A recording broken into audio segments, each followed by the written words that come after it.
Paper 119. The Bestowals of Christ Michael. Chief of the Evening Stars of Nebadon, I am assigned to Urantia by Gabriel, on the mission of revealing the story of the 7 bestowals of the universe sovereign, Michael of Nebadon, and my name is Gavalia. In making this presentation, I will adhere strictly to the limitations imposed by my commission. The attribute of bestowal is inherent in the Paradise Sons of the Universal Father. In their desire to come close to the life experiences of their subordinate living creatures, the various orders of the Paradise Sons are reflecting the divine nature of their Paradise parents. The Eternal Son of the Paradise Trinity led the way in this practice, having 7 times bestowed himself upon the 7 circuits of Havona, during the times of the ascension of Grand Fanda and the first of the pilgrims from time and space. And the Eternal Son continues to bestow himself upon the local universes of space in the persons of his representatives, the Michael and Avenal Sons. When the Eternal Son bestows a Creator Son upon a projected local universe, that Creator Son assumes full responsibility for the completion, control, and composure of that new universe, including the solemn oath to the Eternal Trinity not to assume full sovereignty of the new creation until his 7 creature bestowals shall have been successfully completed and certified by the Ancients of Days of the super-universe of jurisdiction. This obligation is assumed by every Michael Son who volunteers to go out from Paradise to engage in universe organization and creation. The purpose of these creature incarnations is to enable such creators to become wise, sympathetic, just, and understanding sovereigns. These divine sons are innately just, but they become understandingly merciful as a result of these successive bestowal experiences. They are naturally merciful, but these experiences make them merciful in new and additional ways. These bestowals are the last steps in their education and training for the sublime tasks of ruling the local universes in divine righteousness and by just judgment.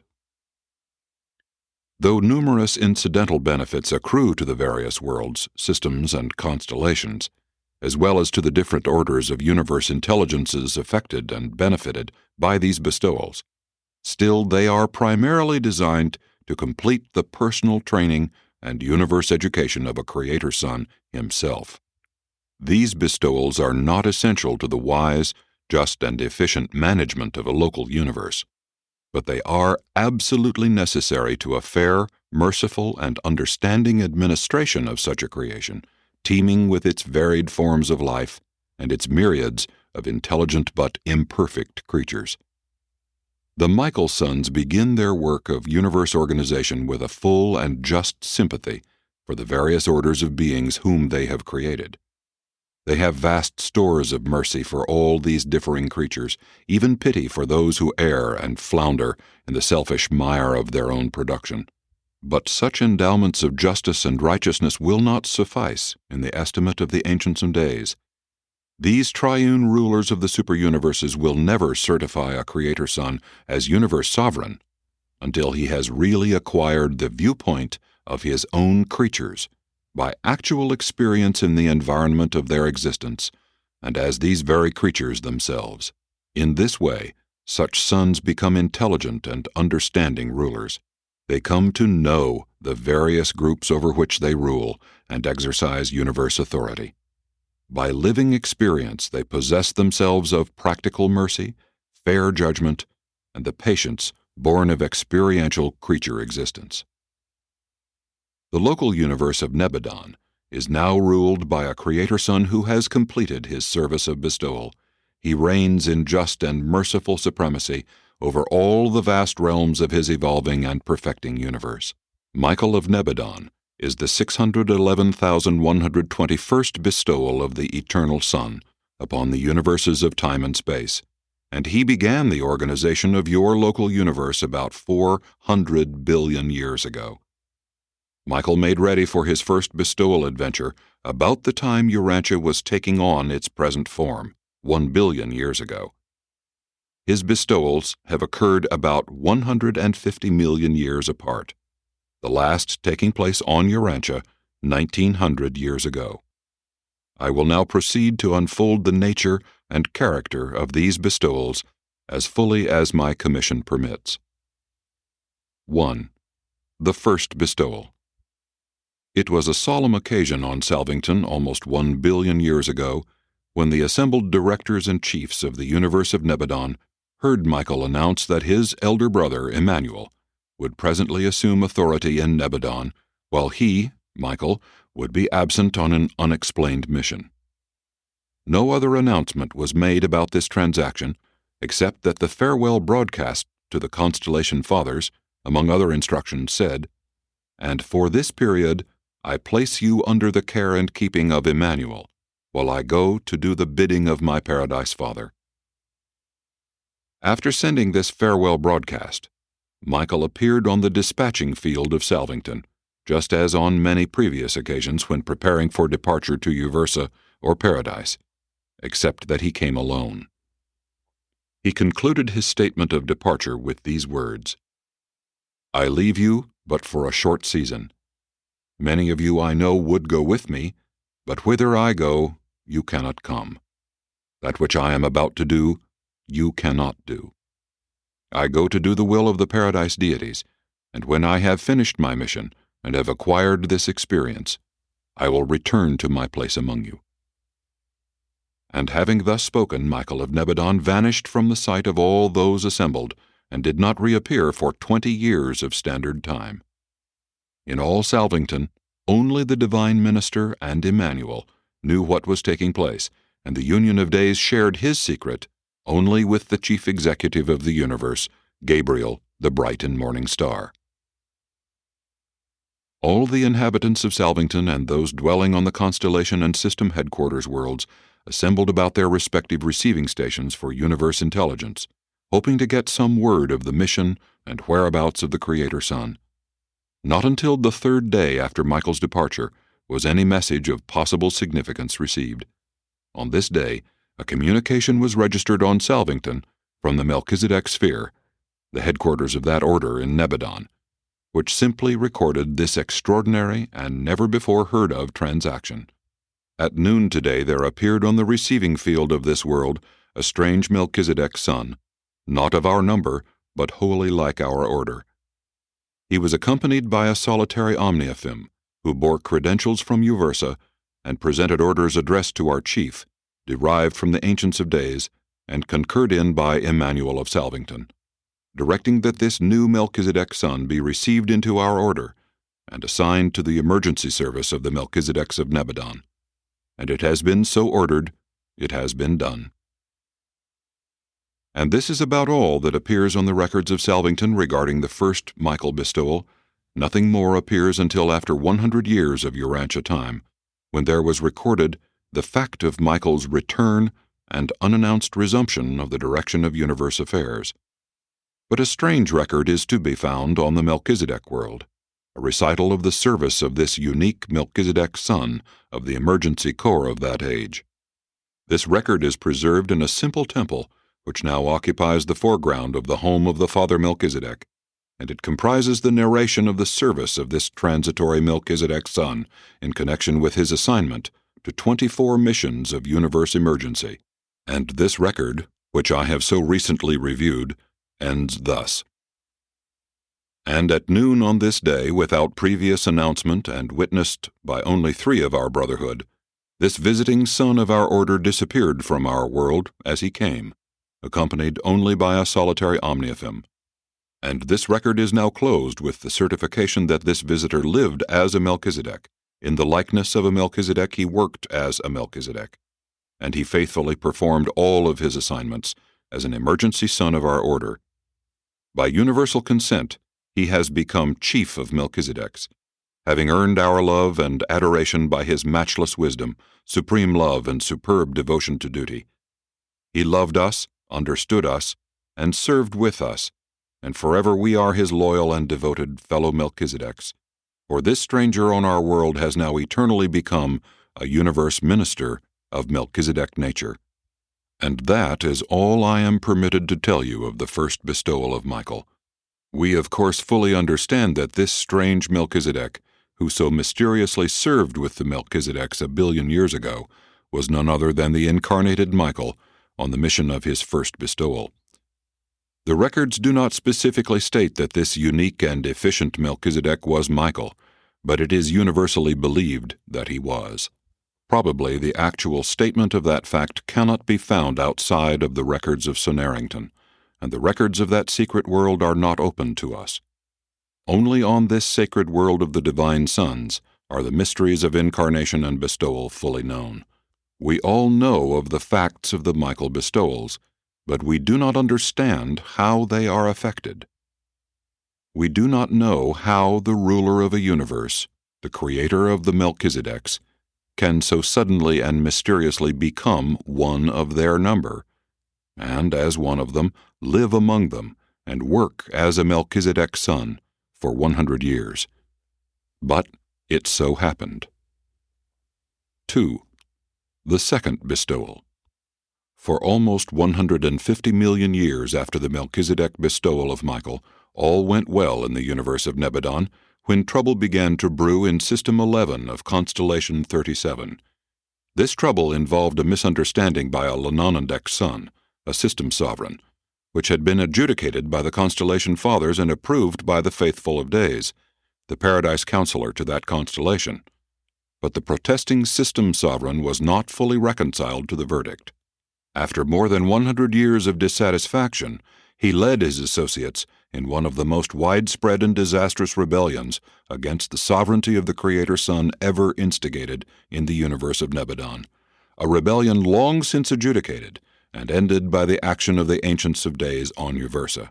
This rebel system sovereign, Urantia, reigned supreme on his headquarters planet for more than 20 years of standard Nebadon time, whereupon the Most Highs, with approval from Uversa, ordered his segregation and requisitioned the Selvington rulers for the designation of a new system sovereign to assume direction of that strife-torn and confused system of inhabited worlds.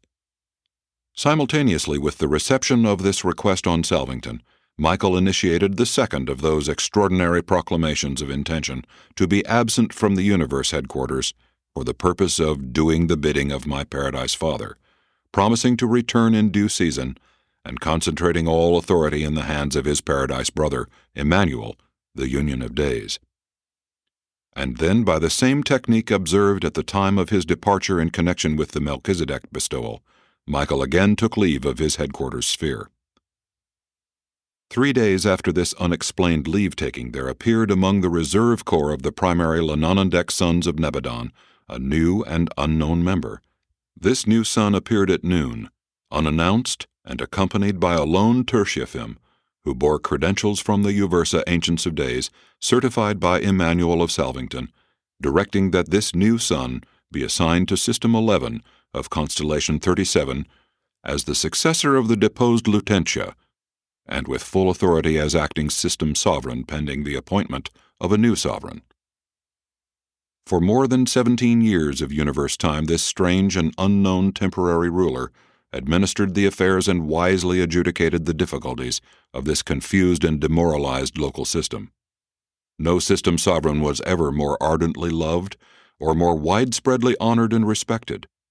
In justice and mercy, this new ruler set the turbulent system in order, while he painstakingly ministered to all his subjects, even offering his rebellious predecessor the privilege of sharing the system throne of authority if he would only apologize to Emmanuel for his indiscretions.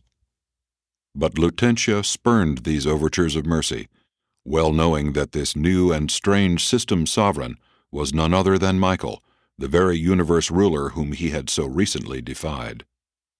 But millions of his misguided and deluded followers accepted the forgiveness of this new ruler, known in that age as the savior sovereign of the system of Polonia. And then came that eventful day on which there arrived the newly appointed system sovereign, designated by the universe authorities as the permanent successor of the deposed Urantia, and all Polonia mourned the departure of the most noble and the most benign system ruler that Nebadon had ever known. He was beloved by all the system, and adored by his fellows of all groups of the Lanonandek sons. His departure was not unceremonious. A great celebration was arranged when he left the system headquarters. Even his erring predecessor sent this message: "Just and righteous are you in all your ways. While I continue in rejection of the Paradise Rule, I am compelled to confess that you are a just and merciful administrator." And then did this transient ruler of a rebellious system take leave of the planet of his short administrative sojourn, while on the third day thereafter Michael appeared on Salvington and resumed the direction of the universe of Nebadon. There soon followed the third Uversa proclamation of the advancing jurisdiction of the sovereignty and authority of Michael. The first proclamation was made at the time of his arrival in Nebadon. The second was issued soon after the completion of the Melchizedek bestowal, and now the third follows upon the termination of the second or Lenonendek mission. 3. The third bestowal. The Supreme Council on Salvington had just finished the consideration of the call of the life carriers on planet 217 in System 87 in Constellation 61 for the dispatch to their assistance of a material sun. Now this planet was situated in a system of inhabited worlds where another system sovereign had gone astray, the second such rebellion in all Nebadon up to that time. Upon the request of Michael, action on the petition of the life carriers of this planet was deferred, pending its consideration by Emmanuel and his report thereon. This was an irregular procedure, and I well remember how we all anticipated something unusual, and we were not long held in suspense.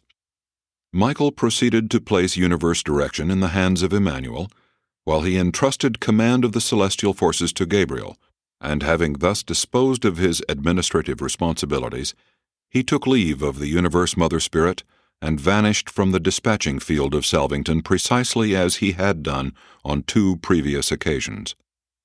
And, as might have been expected, on the third day thereafter, there appeared unannounced, on the headquarters world of System 87 in Constellation 61, a strange material sun, accompanied by a lone Seconophim, accredited by the Uversa Ancients of Days, and certified by Emmanuel of Salvington. Immediately the acting system sovereign appointed this new and mysterious material sun acting planetary prince of World 217, and this designation was at once confirmed by the Most Highs of Constellation 61. Thus did this unique material sun begin his difficult career on a quarantined world of secession and rebellion, located in a beleaguered system without any direct communication with the outside universe, working alone for one whole generation of planetary time. This emergency material sun effected the repentance and reclamation of the defaulting planetary prince and his entire staff, and witnessed the restoration of the planet to the loyal service of the Paradise Rule, as established in the local universes. In due time, a material son and daughter arrived on this rejuvenated and redeemed world, and when they had been duly installed as visible planetary rulers, the transitory or emergency planetary prince took formal leave, disappearing at noon one day. On the third day thereafter, Michael appeared in his accustomed place on Salvington, and very soon the super-universe broadcasts carried the fourth proclamation of the Ancients of Days, announcing the further advancement of the sovereignty of Michael in Nebadon. I regret that I do not have permission to narrate the patience, fortitude, and skill with which this material sun met the trying situations on this confused planet. The reclamation of this isolated world is one of the most beautifully touching chapters in the annals of salvation throughout Nebadon.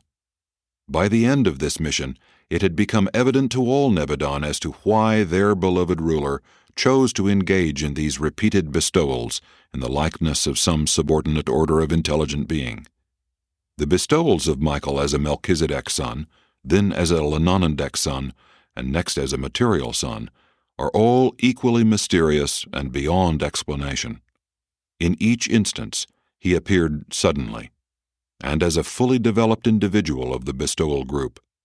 The mystery of such incarnations will never be known except to those who have access to the inner circle of the records on the sacred sphere of Sonarrington.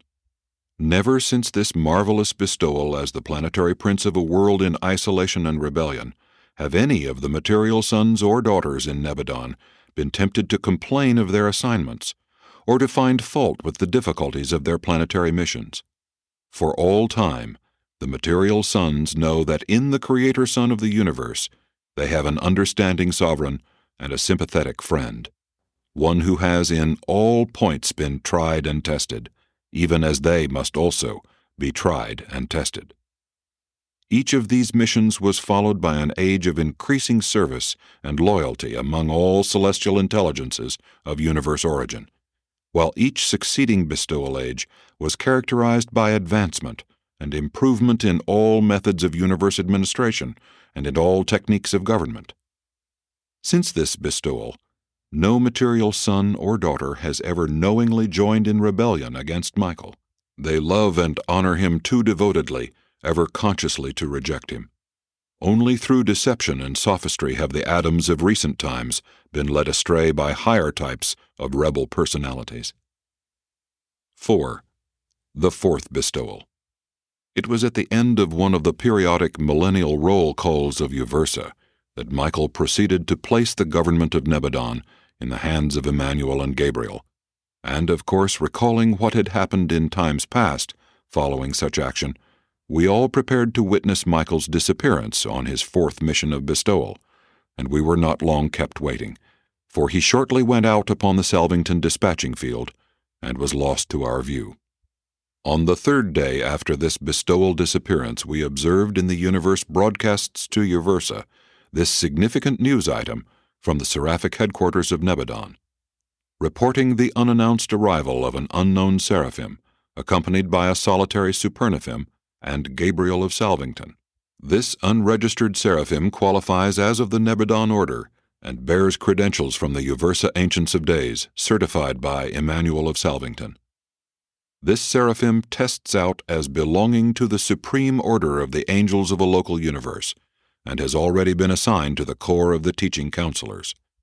Michael was absent from Salvington during the seraphic bestowal for a period of over 40 standard universe years. During this time he was attached as a seraphic teaching counselor, what you might denominate a private secretary, to 26 different master teachers, functioning on 22 different worlds.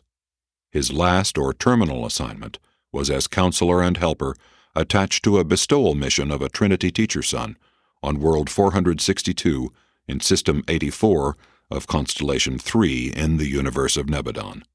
Never throughout the 7 years of this assignment was this Trinity teacher son wholly persuaded as to the identity of his seraphic associate.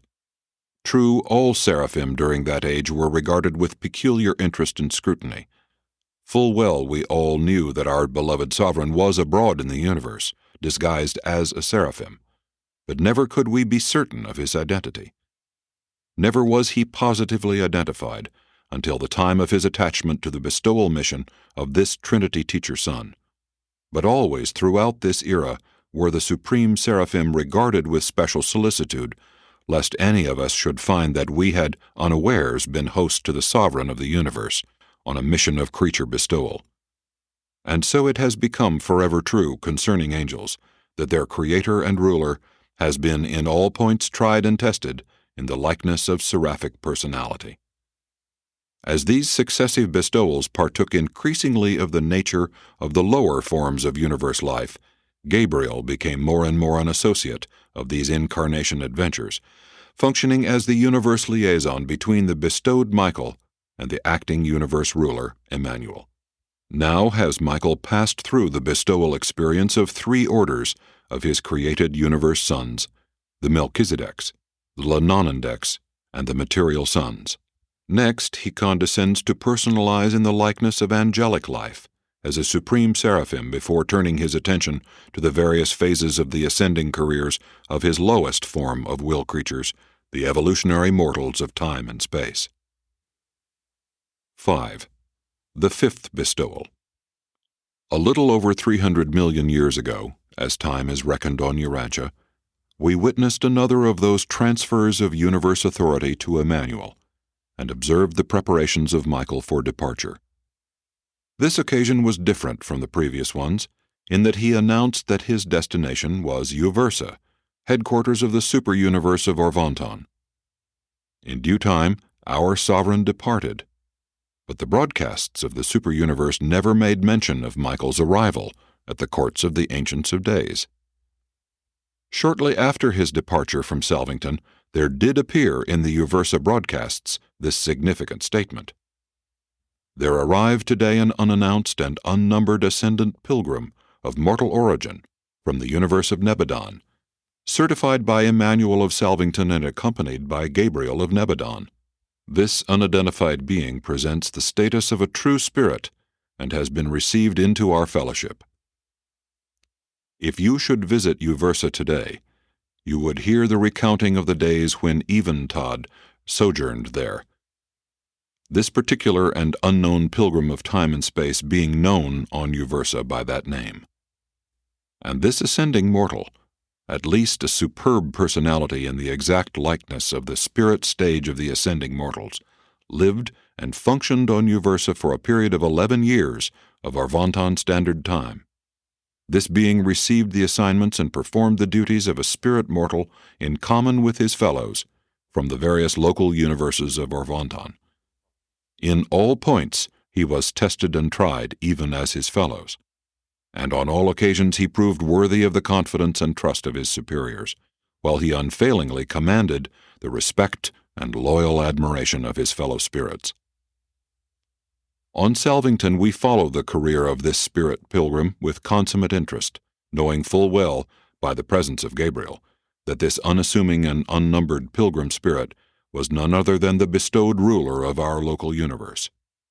This first appearance of Michael, incarnated in the role of one stage of mortal evolution, was an event which thrilled and enthralled all Nebadon.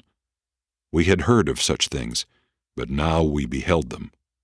He appeared on Uversa as a fully developed and perfectly trained spirit mortal, and as such continued his career up to the occasion of the advancement of a group of ascending mortals to Havona, whereupon he held converse with the Ancients of Days and immediately, in the company of Gabriel, took sudden and unceremonious leave of Uversa, appearing shortly thereafter in his accustomed place on Salvington. Not until the completion of this bestowal did it finally dawn upon us that Michael was probably going to incarnate in the likeness of his various orders of universe personalities, from the highest Melchizedeks right on down to the mortals of flesh and blood on the evolutionary worlds of time and space.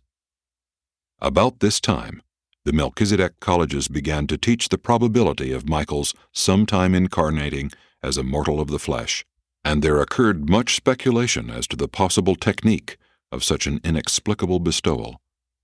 That Michael had in person performed in the role of an ascending mortal lent new and added interest to the whole scheme of creature progression all the way up through both the local universe and the super-universe. Still, the technique of these successive bestowals remained a mystery. Even Gabriel confesses that he does not comprehend the method whereby this paradise son and universe creator could at will assume the personality and live the life of one of his own subordinate creatures. 6. The sixth bestowal. Now that all Salvington was familiar with the preliminaries of an impending bestowal, Michael called the sojourners on the headquarters planet together, and for the first time unfolded the remainder of the incarnation plan, announcing that he was soon to leave Salvington for the purpose of assuming the career of a Urantia mortal at the courts of the Most High Fathers on the headquarters planet of the fifth constellation. And then we heard for the first time the announcement that his seventh and final bestowal would be made on some evolutionary world in the likeness of mortal flesh. Before leaving Salvington for the sixth bestowal, Michael addressed the assembled inhabitants of the sphere and departed in full view of everyone, accompanied by a lone seraphim and the bright and morning star of Nebadon. While the direction of the universe had again been entrusted to Emmanuel, there was a wider distribution of administrative responsibilities. Michael appeared on the headquarters of Constellation 5 as a full-fledged Urantia mortal of ascending status. I regret that I am forbidden to reveal the details of this unnumbered Urantia mortal's career, for it was one of the most extraordinary and amazing epochs in Michael's bestowal experience, not even excepting his dramatic and tragic sojourn on Urantia. But among the many restrictions imposed upon me in accepting this commission is one which forbids my undertaking to unfold the details of this wonderful career of Michael as the Urantia mortal of Endantum. When Michael returned from this Urantia bestowal, it was apparent to all of us that our Creator had become a fellow creature, that the universe sovereign was also the friend and sympathetic helper of even the lowest form of created intelligence in his realms. We had noted this progressive acquirement of the creature's viewpoint in universe administration before this, for it had been gradually appearing. But it became more apparent after the completion of the Urantia mortal bestowal, even still more so after his return from the career of the carpenter's son on Urantia. We were informed in advance by Gabriel of the time of Michael's release from the Urantia bestowal, and accordingly we arranged a suitable reception on Salvington. Millions upon millions of beings were assembled from the constellation headquarters worlds of Nebadon, and a majority of the sojourners on the worlds adjacent to Salvington were gathered together to welcome him back to the rulership of his universe. In response to our many addresses of welcome and expressions of appreciation of a sovereign so vitally interested in his creatures, he only replied, "I have simply been about my Father's business. I am only doing the pleasure of the Paradise sons who love and crave to understand their creatures." But from that day down to the hour when Michael embarked upon his Urantia adventure as the Son of Man, all Nebadon continued to discuss the many exploits of their sovereign ruler, as he functioned on Endantum as the bestowal incarnation of a Urantia mortal of evolutionary ascension, being in all points tested like his fellows, assembled from the material worlds of the entire constellation of his sojourn. 7. The seventh and final bestowal. For tens of thousands of years we all looked forward to the seventh and final bestowal of Michael. Gabriel had taught us that this terminal bestowal would be made in the likeness of mortal flesh, but we were wholly ignorant of the time, place, and manner of this culminating adventure. The public announcement that Michael had selected Urantia as the theater for his final bestowal was made shortly after we learned about the default of Adam and Eve, and thus for more than 35,000 years your world occupied a very conspicuous place in the councils of the entire universe. There was no secrecy, aside from the incarnation mystery, connected with any step in the Urantia bestowal. From first to last, up to the final and triumphant return of Michael to Salvington as supreme universe sovereign, there was the fullest universe publicity of all that transpired on your small but highly honored world. While we believed that this would be the method, we never knew until the time of the event itself that Michael would appear on earth as a helpless infant of the realm. Theretofore he had always appeared as a fully developed individual of the personality group of the bestowal selection, and it was a thrilling announcement, which was broadcast from Salvington, telling that the babe of Bethlehem had been born on Urantia. We then not only realized that our Creator and friend was taking the most precarious step in all his career, apparently risking his position and authority on this bestowal as a helpless infant, but we also understood that his experience in this final and mortal bestowal would eternally enthrone him as the undisputed and supreme sovereign of the universe of Nebadon. For a third of a century of Earth time, all eyes in all parts of this local universe were focused on Urantia. All intelligences realized that the last bestowal was in progress, and as we had long known of the Lucifer rebellion in Satania and of the Caligastia disaffection on Urantia, we well understood the intensity of the struggle which would ensue when our ruler condescended to incarnate on Urantia in the humble form and likeness of mortal flesh. Joshua ben Joseph, the Jewish baby, was conceived and was born into the world just as all other babies before and since, except that this particular baby was the incarnation of Michael of Nebadon, a divine son of paradise, and the creator of all this local universe of things and beings. And this mystery of the incarnation of deity within the human form of Jesus, otherwise of natural origin on the world, will forever remain unsolved. Even in eternity, you will never know the technique and method of the incarnation of the Creator in the form and likeness of His creatures. That is the secret of Sonarrington, and such mysteries are the exclusive possession of those divine sons who have passed through the bestowal experience. Certain wise men of earth knew of Michael's impending arrival. Through the contacts of one world with another, these wise men of spiritual insight learned of the forthcoming bestowal of Michael on Urantia, and the seraphim did, through the Midway creatures, make announcement to a group of Chaldean priests whose leader was Ardnan. These men of God visited the newborn child. The only supernatural event associated with the birth of Jesus was this announcement to Ardnan and his associates by the seraphim of former attachment to Adam and Eve in the first garden. Jesus' human parents were average people of their day and generation, and this incarnated Son of God was thus born of woman, and was reared in the ordinary manner of the children of that race and age. The story of Michael's sojourn on Urantia, the narrative of the mortal bestowal of the Creator Son on your world, is a matter beyond the scope and purpose of this narrative. 8. Michael's post-bestowal status.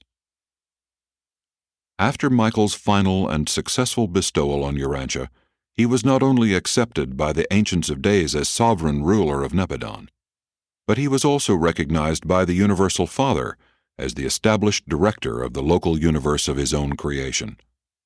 Upon his return to Salvington, this Michael, the Son of Man and the Son of God, was proclaimed the settled ruler of Nebadon. From Uversa came the 8th proclamation of Michael's sovereignty, while from Paradise came the joint pronouncement of the Universal Father and the Eternal Son, constituting this union of God and man, sole head of the universe, and directing the Union of Days stationed on Salvington to signify his intention of withdrawing to Paradise. The faithfuls of Days on the constellation headquarters were also instructed to retire from the councils of the Most Highs, but Michael would not consent to the withdrawal of the Trinity Sons of counsel and cooperation. He assembled them on Salvington and personally requested them forever to remain on duty in Nebadon. They signified their desire to comply with this request to their directors on Paradise, and shortly thereafter there were issued those mandates of Paradise divorcement which forever attached these sons of the Central Universe to the court of Michael of Nebadon. It required almost 1 billion years of Urantia time to complete the bestowal career of Michael and to effect the final establishment of his supreme authority in the universe of his own creation. Michael was born a creator, educated an administrator, trained an executive, but he was required to earn his sovereignty by experience. And thus has your little world become known throughout all Nebadon as the arena wherein Michael completed the experience which is required of every Paradise Creator Son before he is given unlimited control and direction of the universe of his own making. As you ascend the local universe, you will learn more about the ideals of the personalities concerned in Michael's previous bestowals. In completing his creature bestowals, Michael was not only establishing his own sovereignty, but also was augmenting the evolving sovereignty of God the Supreme. In the course of these bestowals, the Creator Son not only engaged in a descending exploration of the various natures of creature personality, but he also achieved the revelation of the variously diversified wills of the Paradise deities, whose synthetic unity, as revealed by the Supreme Creators, is revelatory of the will of the Supreme Being. These various will aspects of the deities are eternally personalized in the differing natures of the 7 master spirits, and each of Michael's bestowals was peculiarly revelatory of one of these divinity manifestations. On his Melchizedek bestowal, he manifested the united will of the Father, Son, and Spirit. On his Lenonadek bestowal, the will of the Father and the Son. On the Adamic bestowal, he revealed the will of the Father and the Spirit. On the seraphic bestowal, the will of the Son and the Spirit. On the Uversa mortal bestowal, he portrayed the will of the conjoint actor. On the Urantia mortal bestowal, the will of the eternal Son. And on the Urantia material bestowal, he lived the will of the universal Father, even as a mortal of flesh and blood. The completion of these 7 bestowals resulted in the liberation of Michael's supreme sovereignty, and also in the creation of the possibility for the sovereignty of the Supreme in Nebadon. On none of Michael's bestowals did he reveal God the Supreme, but the sum total of all 7 bestowals is a new Nebadon revelation of the Supreme Being. In the experience of descending from God to man, Michael was concomitantly experiencing the ascent from partiality of manifestability to supremacy of finite action and finality of the liberation of his potential for absonite function. Michael, a creator son, is a time-space creator, but Michael, a 7-fold master son, is a member of one of the divine core constituting the Trinity Ultimate. In passing through the experience of revealing the 7 master spirit wills of the Trinity, the Creator Son has passed through the experience of revealing the will of the Supreme. In functioning as a revelator of the will of supremacy, Michael, together with all other master sons, has identified himself eternally with the Supreme. In this universe age, he reveals the Supreme and participates in the actualization of the sovereignty of supremacy. But in the next universe age, we believe he will be collaborating with the Supreme Being in the first experiential Trinity for and in the universes of outer space. Urantia is the sentimental shrine of all Nebadon, the chief of 10 million inhabited worlds, the mortal home of Christ Michael, sovereign of all Nebadon, a Melchizedek minister to the realms, a system savior, an Adamic redeemer, a seraphic fellow, an associate of ascending spirits, a Urantia progressor, a son of man in the likeness of mortal flesh, and the planetary prince of Urantia. And your record tells the truth when it says that this same Jesus has promised sometime to return to the world of his terminal bestowal, the world of the cross. This paper, depicting the 7 bestowals of Christ Michael, is the 63rd of a series of presentations, sponsored by numerous personalities narrating the history of Urantia down to the time of Michael's appearance on Earth in the likeness of mortal flesh. These papers were authorized by a Nebadon Commission of 12, acting under the direction of Mantusha Melchizedek. We indicted these narratives and put them in the English language by a technique authorized by our superiors in the year AD 1935 of Urantia time. This